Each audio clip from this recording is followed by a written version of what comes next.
તો ખેડા જિલ્લાના પવિત્ર તીર્થ સ્થળ ડાકોર ખાતે ગુજરાત સરકારના ઉપક્રમે ભવ્ય ફાગોત્સવ કાર્યક્રમનું આયોજન કરવામાં આવ્યું હતું। લાખો ભાવિક ભક્તો પગપાળા ડાકોર પહોંચતા હોય છે, ત્યારે તેઓને સાંસ્કૃતિક કાર્યક્રમનો લાભ મળે તે હેતુથી આ આયોજન કરવામાં આવ્યું હતું।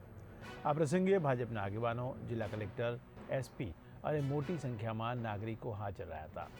લોકગાયિકા ગીતા રબારીના સુરીલા કંઠે ગવાયેલી ગરબી અને કૃષ્ણ ભક્તિ ગીતોએ સમગ્ર વાતાવરણને ભક્તિમય બનાવી દીધું હતું। પધાર્યા છો। ફાગણનો મહોત્સવ ચાલે છે। ભાવિક ભક્તો આપના સુર અને સંગીતમાં આનંદ અને પ્રમોદ કરવા માંગે છે। કેવી રીતે રીઝવશો? પહેલી વખત ડાકોરમાં આવવાનું થયું ફાગ